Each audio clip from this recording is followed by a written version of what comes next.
I'm testing for char once again here on the Tunguska, ideally for Arctic char, and of course dragon char, and we keep going here with the char.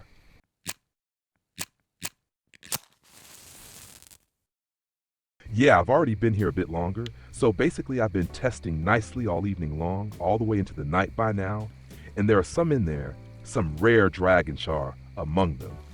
I'll gladly take those, of course, although size-wise there could definitely be a bit more. But for that, the normal Arctic char is already really good, so that one is absolutely worth it. And I really have no problem at all with the normal char going in regularly here, because that one is worth it in terms of silver, just like the big pike as well.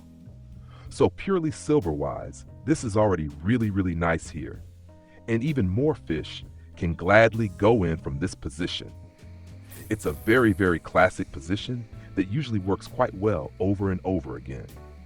And I'm testing different retrieve methods here and different ways of activating the lure or pulling the spinner through the water, sometimes more towards stop and go, and sometimes just reeling it in loosely, nice and slow.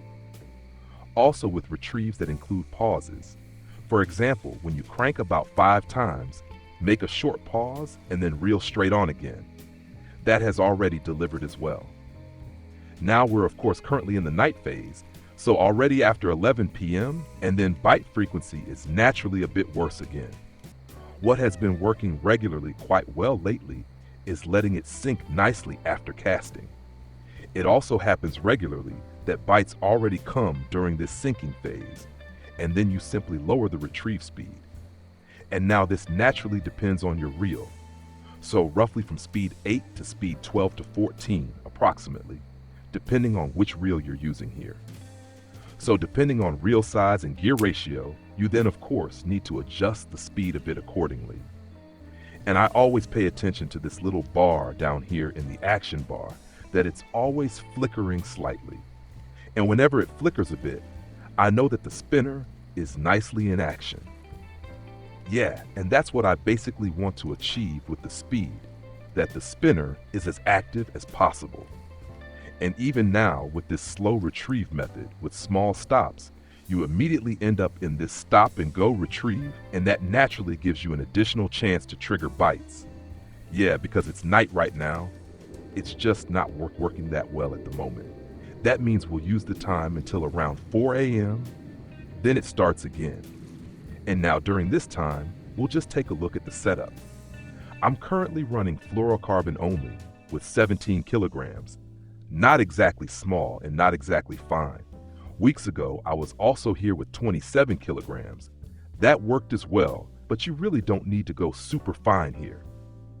So the char also bite on significantly thicker line. I still like using fluorocarbon because we have an extremely clear body of water here. And otherwise, I just make sure that I have enough meters of line on my reel. Right now, I have the full 350 meters on it, so that should work out just fine. In the records, you can currently only see this one lure, and of course you have to test that. Especially when a single lure works really well, then you definitely need to test it. Basically, you can of course test all kinds of other spinners as well. But if the color red is working really well right now, well then other red spinners make the most sense too. And with this lure, I did exaggerate things a bit. I'm running a thick fat 3-0 treble hook on it, so it's actually way too big for a normal spinner. Still, I wanted to overdo it a bit, just to maybe still have a chance at a trophy. And position-wise, this should be clear as well. We're of course here on the Tunguska, in this upper area of the lake, and I'm casting roughly in this direction into this middle area. And since you never cast 100% accurately anyway, you're casting roughly into this area, sometimes more along the left edge, sometimes more along the right edge. So roughly in this area, just jigging through here, or reeling through very slowly. And if you want to test here, it's also absolutely worth casting along this line here. But what also works regularly really well is casting from up here along this path through the 11-meter hole and then following this line here.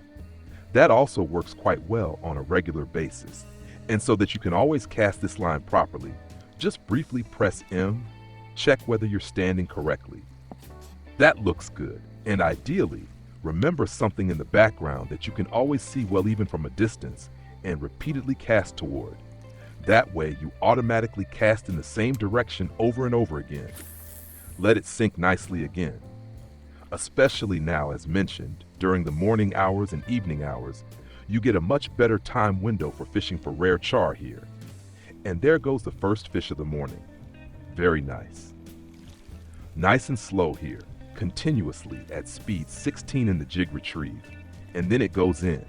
That was actually more in the middle area, not even that far out.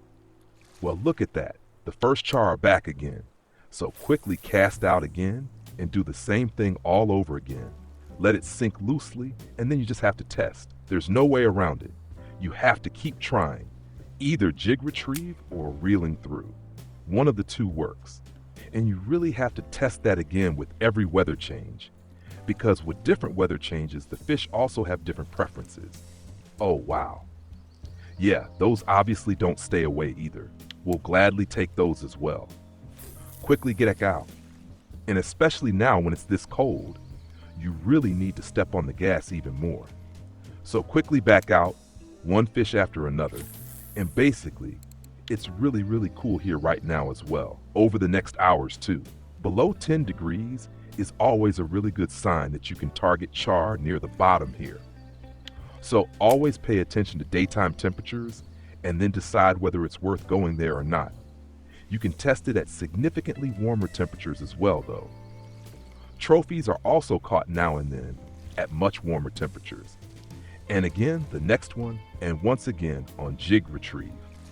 Well, look at that. That's good. And that one wasn't cast very far either, but rather in the close range here. Nice pike as well. That one is worth it. Yeah, I'd say we'll actually take another look at the net screen in a moment. I'll gladly take more char here, but at the moment I have to say, really big ones haven't been in yet. All right, about 1 hour now at this spot. Oops, a good hour here at the spot, and then we'll take a look. I'll still take the morning hours with me, and then I'd say around midday, we'll simply check the net screen to see how much these fish actually bring. And another big one goes in here. We'll gladly take that one as well. It even slightly runs into the drag. Nice hit. But of course, that can also always be pike again. And the dangerous pike can of course also bite through your leader here.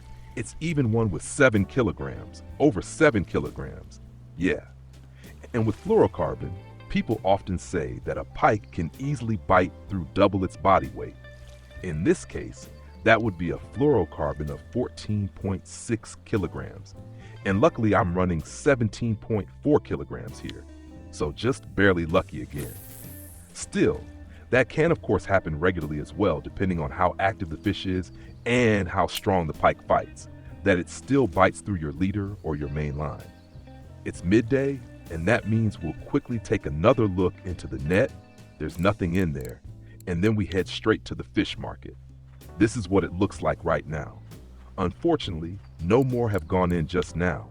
None of the rare char, but I think you can already see in general what the prices for char look like.